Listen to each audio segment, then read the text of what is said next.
Your world, your community, your audience, your patients, your clients, the people who follow you desperately need to hear your voice.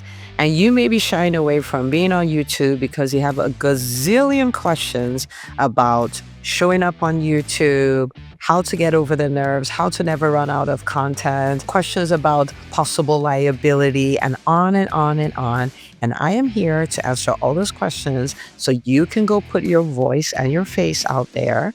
Because in this time of unprecedented misinformation, your voice is needed. So let's get into this. We are going to have an absolute blast with this. I have a number of questions. These questions actually came from the doctors in the profitable private practice movement, which is a movement for doctors in private practice who have said no to the status quo and decide they're going to build thriving practices that allow them help a lot of people while creating time and financial freedom for themselves. So we had a live session. We talked all things YouTube, and we had an overflow of questions. And I was like, yeah, I'll answer those questions. I figured if it'd be good for them, it'd be good for you. Give you a little sneak peek here. Okay. Okay. All right. So I'm going to run through a number. I think I have 7 questions here, and I'm going to run through them. I'm going to broaden them. This is going to help you show up and own your voice, which is so powerful because when you own your voice, you are somebody who can bring about change in your society, in your aspect of society. So think of, for instance, someone like a Dr. Rachel Rubin, and who has been instrumental in creating the guidelines for the genital urinary syndrome of menopause. Think about, and what she's been part of the team that got the black box warning off of vaginal estrogen, and on and on and on. And that is what one life can do, right? So it works for you as an advocate. It works for you as far as attracting people to your practice or to your business. We have had so many doctors in EntreMD Business School and PPPM, and they get a ton of patients through their YouTube channels or their podcasts, by extension, their podcasts and their blogs. And so that is really powerful. It also gives you an opportunity to practice using your voice. Sometimes people will say to me, oh, I'm so afraid of talking on camera. You're a natural speaker. I'm not like you. I am not a natural speaker. I am just a person who has done thousands of YouTube videos, thousands of podcast episodes, hundreds of workshops. I've done a daily mentorship call for 6 years. I mean, do the math, right? 365 times 6. Like, I have done an extraordinary amount of speaking, and I have learned like what works for creating transformational moments for people, what works for connecting them.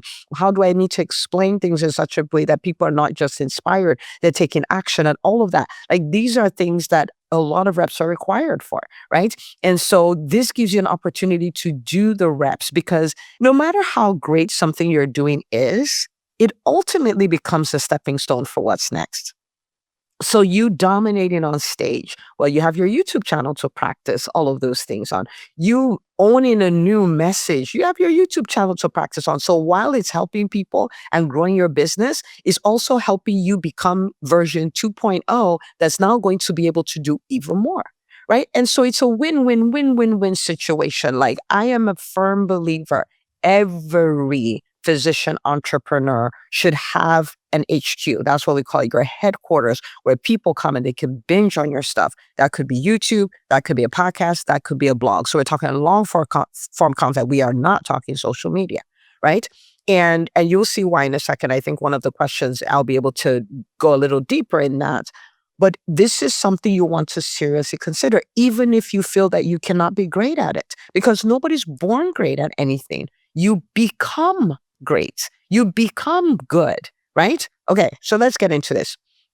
First question, do you need to hire a company to help prepare your YouTube videos? And this is what comes up, and this is actually one of the reasons why people stop. So I want to start off by saying this.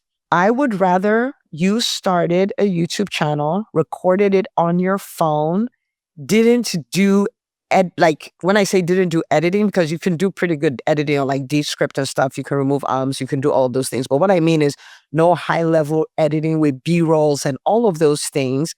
And you made your thumbnails using an AI tool, and you got your YouTube channel going. I would prefer that to you waiting to have everything perfect before you start. No matter what question comes up here, my answer is always start, or take it to the next level, or be consistent, whatever the next level up for your YouTube channel, regardless of what your question is, just so you know. Like, that's what I'm thinking. Okay.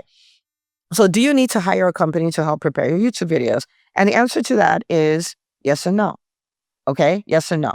Now, if you are starting off your business, you're starting off your YouTube, and you don't necessarily have the budget to get a big editing team and, the team that will do all your graphics and all of those kind of things, my answer will be like, you don't need a team. When I started my YouTube channel, I started with my iPhone. Okay, I started with my iPhone and I had a stand and I recorded in such a way that I did not have to have a lot of edits. And I did, 10-minute videos, 15-minute videos, and I just put them on. When I look at those videos now, in my mind, they're awful. But those awful videos helped me get the word out, helped me grow my brand, helped me get a lot of clients, like made me hundreds of thousands of dollars. Right. And so if you can't, then don't start your YouTube channel. Okay. Now, if you're like, no, I have somewhat of a budget, I would say the first thing you want to get off, it really depends on what is most irritating to you. So for me, I don't want to edit. Okay. Like that's just not a thing I want to do. If I had to, I could put it in Descript. In fact, my kids are older. I'll just pass it on to them. But, I have a 18-year-old and 16-year-old. I will have them go figure it out and do it. Right. But if you can't afford a big team, can you have a VA who could do your editing and create your thumbnails and do your show notes, or rather in YouTube, it's called your video descriptions based on templates you've given them? Yes. Right. So if you can't get somebody on, then don't just start. If you can get a VA on, get a VA on. Okay. And it could be someone on Fiverr or Upwork, any of these freelancer sites, and they could do the editing, the thumbnails, all of those things. So primarily you're recording and they're taking care of the rest and you're uploading. Now, if you are, say you're a private practice, you're already doing 2 million in revenue, but you know that this will work wonders for your brand and for your practice and all of those things, and you're thinking, in the future, you may want to start a different business or want to lean into your personal brand, get somebody to do that. And of course, we have AI now, right? So it could be one person, but just get someone to do it. So literally, all you're doing is you're recording your video and they grab the recording, they're editing the recording, they're getting the thumbnails and all of those things right in the description, uploading it to your YouTube and podcast if you're repurposing for that. Like they're doing all of that stuff. Okay. So for me, I have done all of these things. I started off with just me and my phone and, editing as I could, making my thumbnails off of Canva back in the day, putting my own descriptions, all of those things. And then I got to where I had somebody from Fiverr who would edit my videos and do all of those things. And then, but I would upload them. And now I literally, like this video I record, I'm done. I send it off to my editor and they do everything else they need to do. Like I'm completely done with everything. So could you hire a company? Yes and no. It just depends on what your stage of business is, the budget you've created for it. But no matter whether you hire somebody or not, if you're talking about starting a YouTube channel, the time is now. Okay. Okay.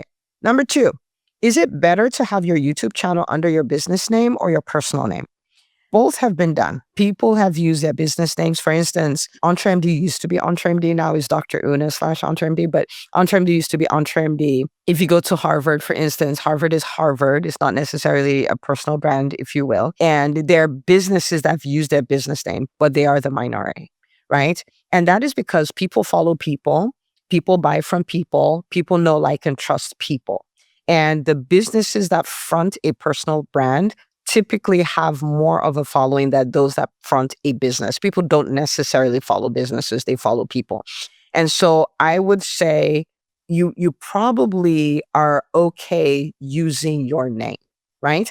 And you can use your name / your clinic or your name / your company, but having your name there makes it personal and makes it more likely for people to follow, right? Now, as you start to take your business into the institutional phase, you can start making that tweak. But starting off, I would definitely go with a personal brand. It's easier to build a following that way. And think about it. Like if it were you, would you follow EntreMD or would you follow Dr. Una? Right? Would you follow Dr. Una or would you follow Ivy League Pediatrics? Do you see what I'm saying? Would you follow Dr. Una or would you follow Practice Pilot? People are more likely to follow people than companies, right? So I would definitely start with a personal brand. Okay. And on it, you don't have to talk about anything personal. So when I say use your name, I don't mean then, it's about you. That's not what I mean. That's you as the owner of the business or the CEO of the business or the founder of the business, right? And so you can do it that way. But if you think about Alex Hormozy, he could use acquisition.com, but he used his name. Think about Lewis Howes and the School of Greatness. He could have used School of Greatness, but he used his name. Think about Rory Vaden. He could use Brand Builders Group, but he didn't use that. He used his name, right? Think about all of these people. So many of them, Dave Ramsey. Now, Dave Ramsey eventually moved it to Ramsey, right? But this is years and years and years down the line, and he's working on his exit plan to hand off his business to the next generation of people. Do you see? And so starting off, you use Dave Ramsey, right? So just think of it that way. Your name works wonders. So I would work with your name. Okay. Question number 3. Is there any liability concern with creating YouTube videos that contain medical advice? This is the rule I've always lived by. And you have to remember, we're physicians, so we are very risk averse, and with good reason, right?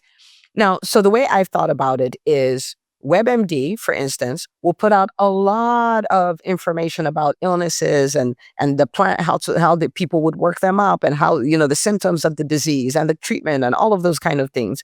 And I'm like, if it could be on WebMD, it could be on my YouTube channel. That's kind of the way I put it when I did a YouTube channel for my private practice. If it could be on WebMD, it can be on my YouTube channel. So I'm not giving specific medical advice to anybody. And in fact, if anybody in the comments asks me anything, I will put my information that they could come book an appointment. I'm not having any conversations with anybody about their specific case, right? So we're talking about things in general. If it could be on WebMD, it could be on all these sites. We had healthychildren.org for pediatricians. If it could be on there, it could be on my YouTube video. I'm just talking about it from my perspective and with my own unique stories and my own unique experience. Okay. So that's the first thing that I think about when I think about that. And then clearly no medical advice, like no direct medical advice at all. And having said that, you can also put a disclaimer. You can put it in your description. You can put it at the beginning of every video. You can say it and even make it funny. Okay. So your description, this is for, you can even say this is for education and entertainment purposes. This is not to be considered medical advice. You can have a very short, like after your intro, or whatever, you can have a very short screen that shows up that says this is for education, entertainment. This is not medical advice. You can also come on a video and say, this is what we're talking about. You start off with your story or your stat or whatever you start with. And before you start teaching, you're like, now remember, I'm a doctor, but I'm not your doctor. So this is not medical advice, right? And you can say this is not medical advice. If you have any specific things with your specific situation, you want to talk to your doctor. Now let's get into it. And you can do that with every single video, right? You don't have to, but you can. But the idea is just make it fun and light and, just something that you do. But my thing is, the WebMD test. If it can be on WebMD, then it can be on my YouTube channel. Okay. So hope that helps, but don't let that stop you from starting a YouTube channel. Don't let that stop you from owning what you do. Okay. Number 4, how often should I post on YouTube? This comes up a lot. Okay. And my answer is going to be very, very funny because I'm a big fan of 1 to 2 times a week. Okay. Some people want to do once a month. Some people want to do every other week. And people have done that. And people have very successful videos, YouTube channels doing once a month. But I know that when I build a following, when I build a routine, people build a routine around me. Right. And so I want to have people have the ability to come every week and they get fresh content from me. And it puts them in a position where every week, just like you listening on the podcast, many of you just listen every week. This is just what you do. And why is that? Because I produce content every single week, right? So you can build a routine around my routine. You know that every Monday there's going to be a new episode. So every Monday you plan for it, right? Like that's just the way it works. And so I'm a big fan of that. So 1 to 2 times a week is what I recommend. Clearly I do once a week, right? But 1 to 2 times a week is what I recommend. And the question behind this question is, how many episodes do I need to record without burning out? So that's really the real question, right? So yes, there's the cadence of 1 to 2 times a week, but how do I do this without driving myself up the wall? And I want to give you an example that will make your life so easy, so easy. Okay. This is the way I think about it. So first of all, the question is, what are the things I talk about? Okay. What are the things that I talk about? What are the pillars here? Because when you define, by the time I'm done with this, you'll see what I'm doing. You define it where there's a lot less thinking that needs to happen every time you're doing this. So for me, I will say, what do I want to talk about?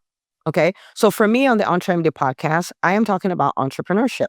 And I'm not talking about every aspect of entrepreneurship. And I'm not talking about things that are not entrepreneurship. So, for instance, what is considered traditional practice management, credentialing, prior authorizations, or stuff, these are not things I talk about because that's practice management. It's not entrepreneurship. I talk about entrepreneurship. Do I do those things? Yes. If my clients have questions about those, can I answer those? Yes. But am I going to come on the podcast and talk about credentialing? Except I can directly link it as a strategy to increasing revenue. I'm not talking about it because it's more of a management thing.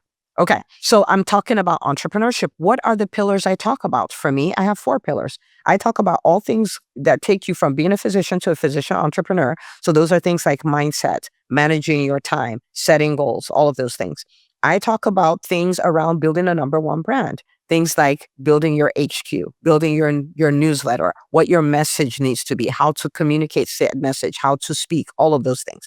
So I'll talk about that. The third pillar would be how to create revenue on demand. So I'm going to talk about marketing. I'm going to talk about selling. I'm going to talk about setting your prices. I'm going to talk about getting paid for what you do. I'm going to talk about filling your schedule. I'm going to talk about all these things. And then the fourth pillar is building profitable teams. So I'm going to talk about how to hire, how to lead, how to onboard, how to offboard, how to fire, when to hire. I'm going to talk about all those things. So these are my 4 pillars. So I'm not looking all over the world. No, I'm talking about entrepreneurship, and under entrepreneurship, I have 4 pillars. Now, am I saying that to say now you've built a cage and you can never leave the cage? No, that's not what it is. It's just to reduce the amount of thinking week to week. So I've already made this decision. And if you think about it, I have 4 pillars, and under those 4, I probably have 4 areas. That's 16 different categories of topics I can talk about. And is some version of it I talk about in the Profitable Private Practice Movement. It's a very deep version I talk about in the EntreMD Business School. And in scale for our doctors who are doing over $1 million in revenue, we do deep dives, right? And so it's all congruent with what I do anyway, right? Okay, so we talk about the pillars. So when you decide that, it's a one and done. It's decided. Okay. Now, I also want to say this. It may sound like, oh my goodness, yeah, good for you, Dr. Una, because it's so clear to you. It's so clear to me because I've been working on this for years, right? And so when I started, I could not have articulated it this way. So I had an idea of my pillars. And as I knew better, I did better. As I studied better, I knew better and did better. Like, so come up with your best version and we just keep making it better. That's what we do as entrepreneurs. Okay. So the pillars. And the next piece I would look at is my template. Okay. So how do I want my episodes to go? So for me, I may say, well, I want my episodes to be solo casts and guest interviews with my clients who are willing to come share their story, share their numbers, share everything so other people can learn from them. And then my template could be, I start off with a connection point. I teach, I give a call to action, and I leave people on a high. Like, this is what could happen if you do these things. And for every single episode, that is my template. And someone may say, oh, but a template is boring. There's no spontaneity and all of those things. But I'm sure you don't listen to the EntreMD podcast and say, oh my goodness, not this template again, because you can't see the template. The template is my behind the scene formula for delivering content. You see what I'm saying? But for me, I don't have to think. So whatever topic anybody comes up with, I just know, start with a connection point, do your teaching, give a call to action, do your imagination, boom, done. Right? So I can fit it into boxes. So I don't think about the framework of the talk because I thought about it as it's a one and done. Okay. And then the third part is how you get content ideas without running out. So hear me and hear me well. There are so many ways to do this, and you literally can never run out of content. Okay. So the ways I've done it is actually, let me give you a very fun one. And I am doing this even with the next level with my clients. I'm going to, with my podcast and my YouTube channel, I'm going to tell you exactly how I'm doing it. Okay. One of the ways you can do this is you pay attention to the questions your clients ask you. Every one of those questions is a YouTube video. You pay attention to the frustrations of your clients or your patients. Every one of those frustrations and the answers are YouTube videos, right? You pay attention to the videos that do really well. Every video that does really well can have part 1, part 2, part 3, part 4, part 5, part 6, part 7, part 8, part 9, part 10. I will give you an example. Now, You know that for EntreMD, my primary platform is a podcast because that's what you guys want. Right? I give you what you want. So to experiment on YouTube, to be able to teach you about YouTube, I did a YouTube channel for my faith-based channel. It's called Success by the Book. And I love talking about goal setting. I love talking about how the Bible is such a practical book you can use to get advice for your everyday life, and the advice works. I love talking about time management, secrets from the Word of God. I like talking about all of these things. But when I started paying attention to the analytics, the videos that did the best were videos on prayer. And now I lead a daily prayer call. So I'm like, I don't necessarily need to come and teach all this stuff on prayer because I do all of this stuff, right? No. Best performing videos, when I look at my top 10 videos for the 2 years I've had that YouTube channel, 9 out of 10 of them are on prayer.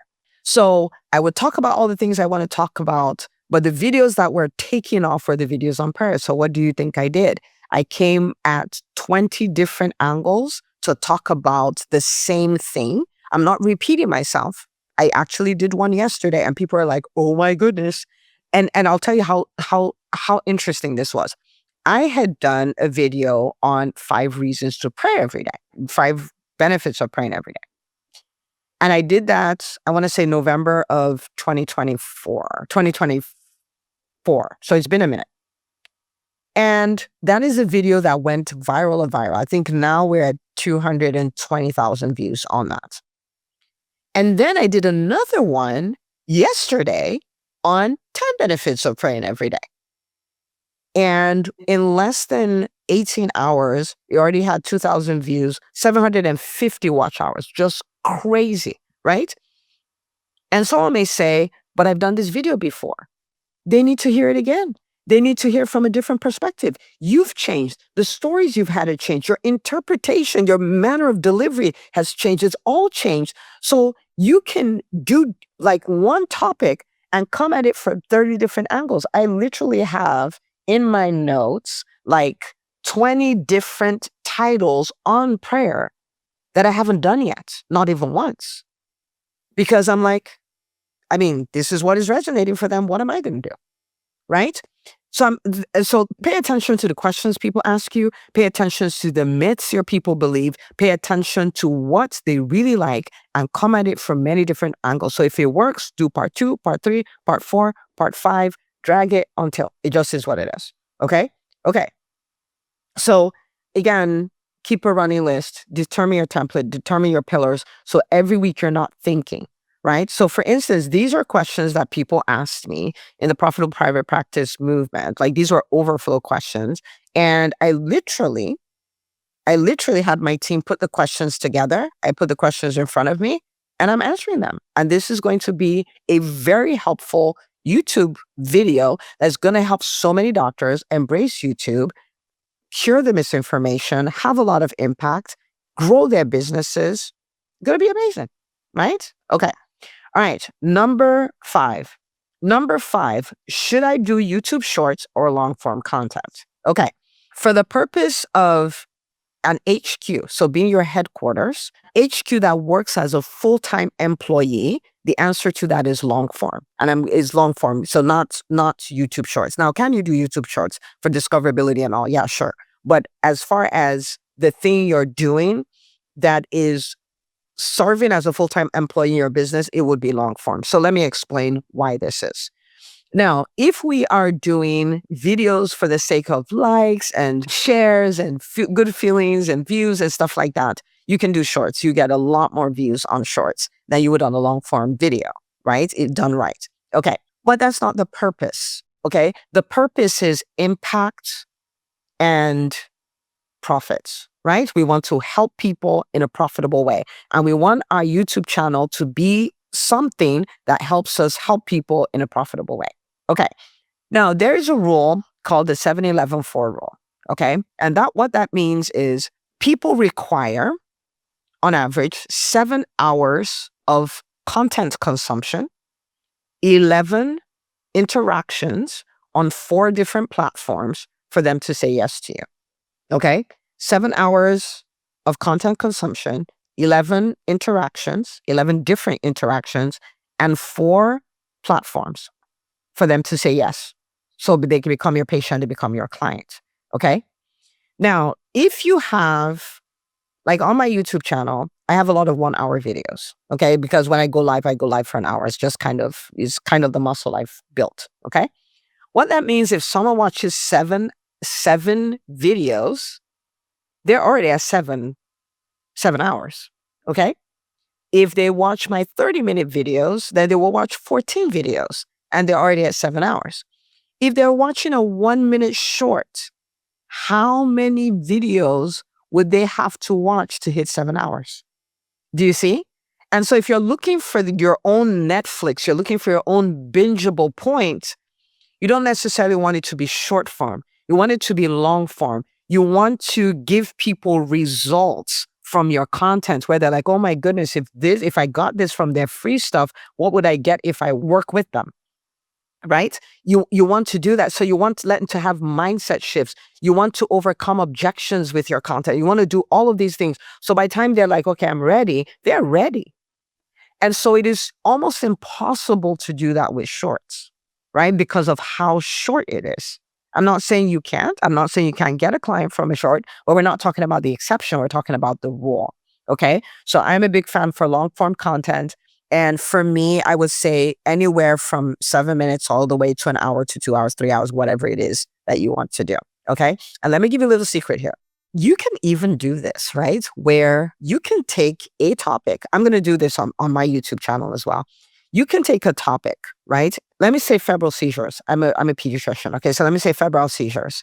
And you can do a bunch of 10-minute videos on different aspects of it. So you could talk about, why it happens. You can talk about, if it's dangerous or not. You can talk about the standard treatment, what to do after, what to do if the person has a second seizure, and all of these things, what you can do to prevent it, which is nothing. But anyway, right?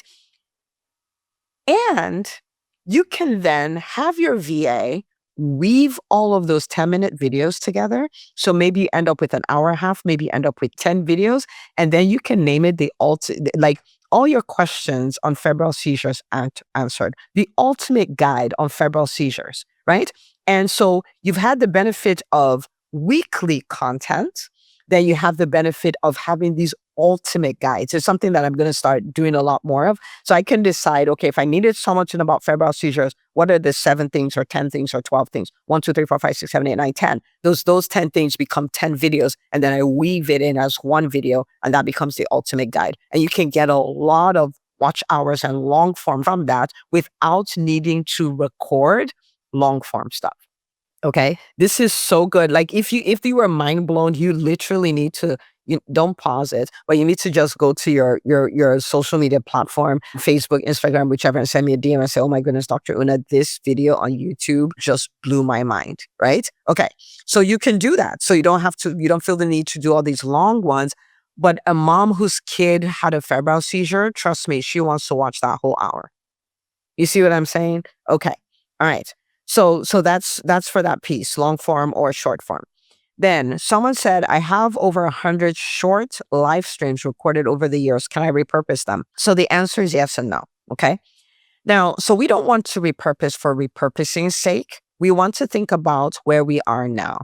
Okay. So based on where I am now, did my message change? Is the message change? We're not repurposing. Did I evolve so much? Like, for instance, I have done thousands of videos over the years. Thousands, and I'm not exaggerating, like thousands of videos. And now I am so evolved in my message because I'm growing, right? I'm changing every day. And I'm not exaggerating. I like this is my intent. I change every day. And so I've evolved so much in my delivery of content. I've evolved so much in the production quality. I've evolved so much, right, in the accuracy or the sharpness of my message that I couldn't necessarily take videos from back in the day and repurpose them. It would just not represent who I am right now in any kind of way. Now, I can repurpose them to show growth. and to show evolution and to show, start. For instance, the very first video I did it because I knew I should have done, I knew I needed to do video. I had known that for about 2 years. But I was just like, my face on the World Wide Web, yeah, that's going to be a hard no. That's just something we're not going to do. Okay. So I decided I made a quality decision. I was not going to do it. And then I watched this lady, and this lady had like terrible video. She was live on Instagram. It was horrible. The lighting was bad. I think she was using an external generator. Her power went out, so there was a noise from the generator, and she's just talking. And somewhere along the line, her son walks behind her camera, so we can't see the son. So he's like facing her, walks behind her camera, and she's talking, and then mid sentence she's like, "Hey, what are you doing? Oh, you're going to do your homework?" And I was like, she's like having a whole conversation with the kid, and then comes back. And I'm thinking, this is awful. And I just had this thought, yeah, it's awful, but she has 60,000 people watching. And your perfect video, quote unquote, nobody's watching it because you don't have one, right? And so I remember in that moment, I called my daughter, who was probably 8 or 9 at the time. I was like, come here. Here's the phone. Here's the red button. You stand over there, hold this. I pulled up a chair against a white wall, and I started talking about some health topic for kids or whatever, started talking about it and finished it and uploaded it immediately to Facebook. I'm like, there you go. The worst video I'm ever going to do is now done, and it can only get better from here. That's literally how I started doing video. And so I could take that video to say the reason why you don't have a YouTube channel that you can have with a great production, all that stuff, is because you're not willing to start from where you are. And I can take that video and insert it into my video, so I can repurpose it that way, right? Okay, so if you've changed radically, you probably cannot just repurpose your videos and put them up because you've changed radically. If it hasn't been that much time since you did the videos, yes, you can repurpose them. But when you repurpose them, do not, and this is for content in general, do not repurpose it from your standpoint. Repurpose it from the standpoint of the person who is going to be watching it, right? You want to wear the listeners, the viewers' shoes and say, is this a complete thought? Will this create a win for them? Will this answer a question for them? Will this be beneficial for them? And if the answer is yes, then go for it. But if it's just to, repurpose content to have content, I wouldn't approach it that way. I would approach it specifically from the mindset of the person who is watching it. Is this a gift to them? If it's not a gift to them, take it off. Don't put it up there. Don't put it up there at all. Okay? Okay. So that's for that. Final question. We're doing good. Number 7. I get anxiety when I get on social media, seeing what everyone else is doing. But when I post myself, I think it's more effective. How can I delegate a process for getting on briefly, posting, responding, and leaving? Okay, so this is more a social media question, but this is important because when we create YouTube content, we also need to promote it. Right? If you're going to create it, but you made a quality decision not to promote it, then maybe don't create it. Right? Okay. So I get anxiety when I get on social media, seeing what everyone else is doing. But when I post myself, as opposed to having my team post and all of this stuff, I think is more effective. How do I develop a process for getting on briefly, posting, responding, and then leaving? Okay. Now, I get this, and I am a big fan of saying, avoid the things that trigger you as you work on becoming the person who's not triggered by them. Right. And so could I just say, what, get over it and you just be not happy being around everybody else's stuff? No, I'm not going to say that, because businesses go through seasons, and there's seasons that are trying seasons. And in trying seasons, you probably just want to focus on getting out of the trying season. Right. And on the internet, people can lie. I cannot listen. I've had somebody come talk to me about how bad things were for them. Boo-hoo crying and everything. Boo-hoo crying. And I sit with them for about 30 minutes. I'm walking them through it, how to look at how to change strategies we can use, all of those things, encourage them, did all of that stuff. They got off the call, went on social media. In less than 5 minutes, there was a post by this person on social media, how they, they decided to quit their job, and because they can't take nonsense from anybody, and how it's been such an amazing ride since, and all this stuff. And I looked at it in utter disbelief. I said, are you kidding me, ma'am? Like, are you kidding me? Right? So, of course, don't believe anything out on the internet, but it's still there, and it still can have an effect on somebody. So what would I say to a person like that? I would just say, have your time to go on there. So you probably, let's say you're promoting your YouTube channel, you probably want to schedule whatever post it is to go out whenever you want it to go out. So I would have two times. I would have this schedule time, and the schedule time, you can batch it, right? These are all the posts that I want to create. You can schedule, your team can schedule it because it's your content in your name and all of those things. And then you can just have the time you go on to go on your own platform, on your own page, and respond to the comments that people put there. So it's warm, it's from you, it's personal, and all of those kind of things, and then just get off. And depending on the platform, you can actually go, like Facebook, you can go directly to your page and pull the unanswered comments, like literally just those, and you can respond to those and get off. Some of the people have done it where they would have their team members send them the links of the specific posts where people have had like a bunch of comments, so they can just get on the link, respond to that, get on the link, respond to that, get on the link, respond to that, boom, done, and they're out, right? So these are things that you can do to kind of protect yourself. Having said that, we want to all evolve in our capacity to be less triggered, right? And I didn't start with that because sometimes the best thing you can do for yourself is avoid the trigger, right? But you also want to understand that one, the internet is a place where people lie. Two, that businesses are in seasons. Every entrepreneur has valleys and peaks. Everyone. So it's peak, valley, peak, valley, peak, valley, right? Because a mountain range is not mountaintop to mountaintop. It is mountaintop to valley to next mountaintop to valley, right? And when you're in the valley, remember that you are actually, as long as you're moving, you are moving towards a peak. And every time you're at the peak, understand you fortify yourself because there's a valley coming. And a valley is not necessarily a bad thing. It's just a season. It just is, right? Okay. All right. So what do I want you to do after this? I want you to go take your YouTube channel to the next level. This is your assignment. And so if you haven't started one, I want you to start one. Again, you can send me a DM and say, Dr. Una, I started my YouTube channel. Okay, like you'd be so proud. And I am so proud. You may decide, oh, I have a YouTube channel, but I haven't been consistent. And now I just recorded batch created my next 4 videos. And so I'm back to consistency. Maybe you've had a YouTube channel, you show up, but you've lost your way. You're just creating content that you think you like. It's not resonating with your people because it's your stuff. And you start listening to your people again, listening to the questions they're answering, responding to those with content, right? And maybe you were not promoting. Now you're creating and promoting, whatever it is. Take your YouTube channel to the next level. Okay? Because your voice, my friend, is needed. There is somebody who believes some myth, some misinformation, waiting for you to help them solve that. There are people who are looking for an entrepreneur like you, like a doctor like you, a practice like yours, a coach like yours, a speaker like you for your events and all of that.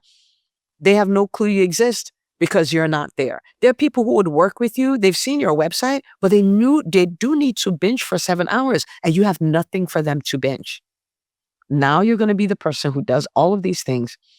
And because of your content, misinformation will be destroyed. Because of your content, the people who desperately need what you do will find you and start working with you. So your business will be better. Because of your content, you will build a brand that will outlive the business that you're actually in. It's all upside and no true net downside. Okay? So go do this. I'm rooting for you, and I'll see you on the next video.